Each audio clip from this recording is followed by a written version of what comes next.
Hello प्यारे बच्चों, आज हम भौतिक विज्ञान में कुछ महत्वपूर्ण प्रश्नों का अध्ययन करेंगे। इन महत्वपूर्ण प्रश्नों में क्रम इस तरीके से है कि जो आपका पहला अध्याय है भौतिक विज्ञान में, उसका नाम है भौतिक जगत तथा मापन। और बच्चों याद रखिए कि इस चैप्टर से 2 नंबर के बस क्वेश्चन आपसे पूछे जाते हैं, तो इससे कोई क्वेश्चन लिखने वाला नहीं आता है एग्ज़ाम में। बस आपसे कुछ क्वेश्चन पूछे जाते हैं, जो केवल एक ही क्वेश्चन पूछा जाएगा और जो 2 नंबर का रहेगा। तो सबसे पहले हम बात करते हैं भौतिक जगत तथा मापन से। इसके अंतर्गत बच्चों आपने देखा कि मापन की आवश्यकता में व्युत्क्रम है, मात्रक किसे कहते हैं, मापन किसे कहते हैं, ये सब केवल आपकी जानकारी के लिए है कि आपको क्या क्या पढ़ना है और क्या क्या की चीज़ें होती हैं, मात्रक क्या होता है। तो ये क्वेश्चंस आपके एग्ज़ाम में कभी भी नहीं पूछे जाते हैं कि भौतिक राशि क्या है, मूल मात्रक क्या है, व्युत्पन्न मात्रक क्या है, ये सब कभी भी आपसे नहीं पूछा जाएगा। अब इसमें जो है सबसे बड़ी बात है ये है कि आखिर कौन से क्वेश्चन आते हैं। तो इसमें केवल त्रुटि से संबंधित कुछ क्वेश्चंस आते हैं।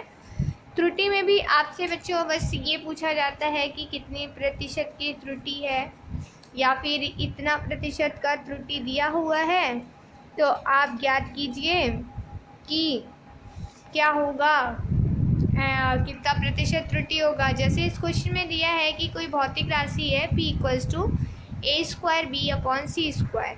ABC में त्रुटि दिया हुआ है 1%, 2% और 3%। तो वो प्रतिशत त्रुटि ज्ञात कर रहा है।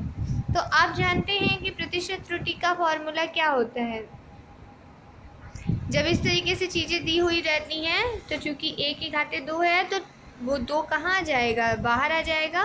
2 डेल्टा ए डेल्टा बताता है कि ये क्या अंतर को बताता है, तो डेल्टा A/A हो जाएगा × 100 प्लस डेल्टा B/B × 100 और c² है। देखिए c² है तो c² भी क्या हो जाएगा, 2 आगे लग जाएगा, 2 डेल्टा C/C × 100।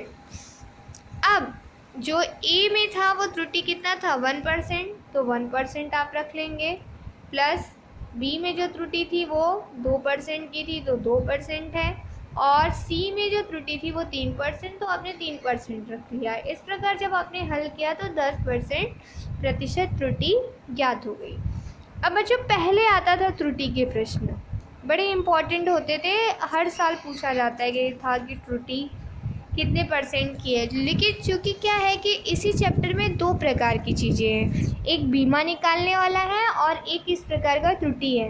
तो आजकल का जो पैटर्न हो गया है उसमें मोस्ट ऑफ क्वेश्चंस आपके बीमा से पूछा जाता है। जैसे आपका जब होम एग्जामिनेशन होगा तो 100% श्योरिटी है कि बीमा निकालने को ज़रूर आएगा। 2 नंबर में बीमा निकालने को आपकी मैम ज़रूर देंगी।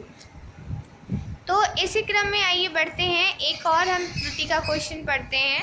उसमें दिया हुआ है एक गोले की त्रिज्या के मापन में 2% की त्रुटि है, इसकी आयतन के मापन में कितने प्रतिशत की त्रुटि होगी। तो अब जैसा आप बच्चों नीचे क्वेश्चन देख रहे हैं, लगभग उसी तरह के छोटे छोटे क्वेश्चंस आपके एग्ज़ाम में अगर त्रुटि से आएंगे तो इसी तरीके के क्वेश्चन आएंगे। अब ये नहीं है कि यही क्वेश्चन आ जाएगा, कंफर्म नहीं है, हो सकता है इसमें से आ जाए या हो सकता है कि इसी तरह के क्वेश्चन एग्जाम में पूछे जाएं।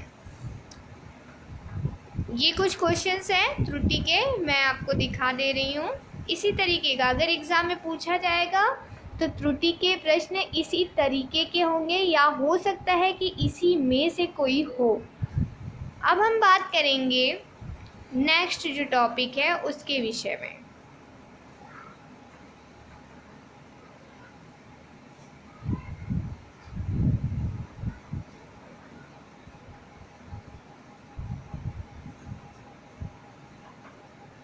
ये तो कुछ क्वेश्चंस थे बच्चों जो आपके प्रतिशत त्रुटि से संबंधित थे। अब देखिए जो आगे है वो क्या आता है क्वेश्चन, ये तो बहुत ही इम्पॉर्टेंट है, एकदम 100% श्योरिटी है कि आपसे बीमा निकालने को ज़रूर पूछा जाएगा। तो पहले अध्याय में आपको पढ़ाया गया होगा बीमा निकालना। जैसे क्षेत्रफल है बच्चों, तो एक अच्छा बीमा हम निकालना यहाँ से सिखा दे रहे हैं। क्षेत्रफल क्या होता है? क्षेत्रफल बराबर होता है लंबाई गुणे चौड़ाई। अब आप जानते हैं कि लंबाई को किस में नापा जाता है? मीटर में। और चौड़ाई को भी किस में नापा जाता है? मीटर में। यानी मीटर गुणे मीटर, यानी मीटर स्क्वायर। और मीटर किसकी लंबाई को बताता था? लंबाई की। इसलिए L के घाते क्या हो जाएगा? 2। तो इस प्रकार से आप जो बीमा निकालने वाला जो भी क्वेश्चन होगा, जितने भी आपके बुक में दिए होंगे NCERT में, आप वहाँ से केवल आपको बीमा नहीं याद रखना है, केवल आपको क्या रखना है याद कि लंबाई को हम मीटर जो इसका आएगा उसको L से दिखाते हैं, जो द्रव्यमान होता है द्रव्यमान उसको हम M से दिखाते हैं, और जो समय रहेगा उसको हम किससे दिखाएंगे? T से। बस अगर ये 3 चीज़ें आप याद रख लिए, और जो भी दिया हुआ है जैसे बल दिया है तो बल बराबर क्या होता है वो पता होना चाहिए, द्रव्यमान गुणे त्वरण। बल बराबर क्या होता है? द्रव्यमान गुणे त्वरण। अब द्रव्यमान है, द्रव्यमान को तो अभी आपने देखा कि M से दिखाते हैं, लेकिन अब त्वरण का तो आपको नहीं पता। अब त्वरण को भी आपको एक फॉर्मूले में बदलना होगा।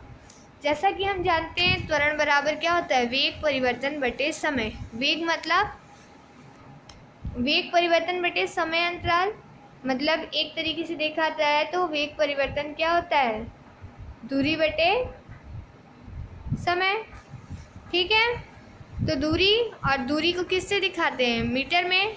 तो मीटर का L, दूरी बटे समय, समय का क्या हो गया? T, और T एक पहले से था तो क्या हो जाएगा? L/T के घाते 2, यानी L, और जब T के घाते 2 ऊपर जाएगा तो T के पावर में -2। तो इस प्रकार से त्वरण का क्या होगा बीमा सूत्र? L/T के पावर -2।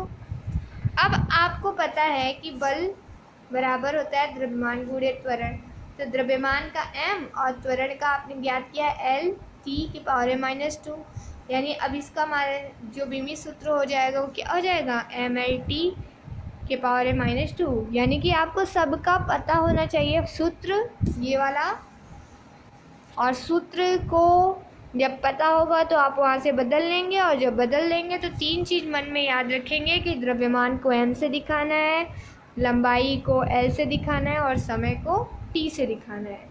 जब आप इतना कर लेंगे तो आप आसानी से पूरा बीमी सूत्र लगा सकते हैं।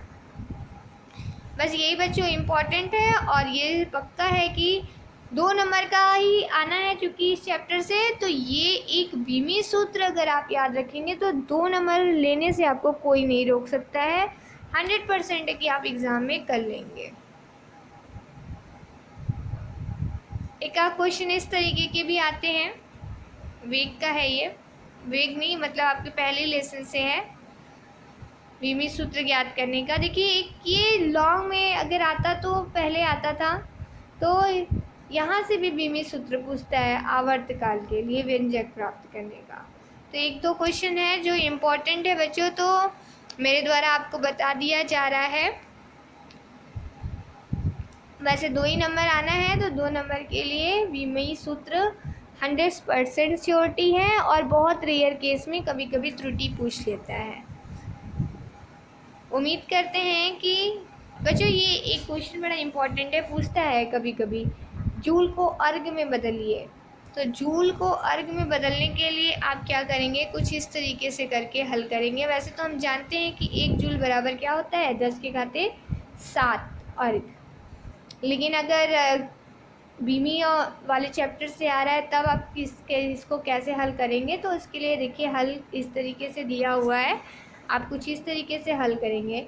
और ये कई बार आपके एग्ज़ाम में पूछा गया, जैसे बोर्ड वगैरह का एग्ज़ाम जब पहले 1 में मार्च था तब पूछा जाता था, या फिर अभी भी 1 जूल को अर्ग में बदलिए, बहुत इम्पॉर्टेंट है। तो इसमें सिर्फ वही क्वेश्चन दिखाए गए हैं जो वास्तव में इम्पॉर्टेंट है और जिसमें से आपके एग्ज़ाम में आ सकता है।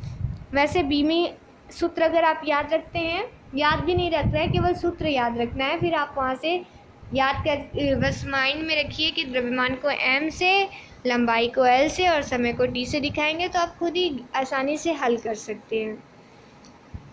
मुझे लगता है कि आपको अगर मेरा वीडियो सच में पसंद आया होगा तो वीडियो को लाइक ज़रूर कीजिएगा फॉर सपोर्ट के लिए। चैनल को सब्सक्राइब कर लीजिए और ज़्यादा से ज़्यादा प्लीज़ शेयर कीजिए जिससे ये चैनल आगे जा सके। Thank you so much. Have a nice day.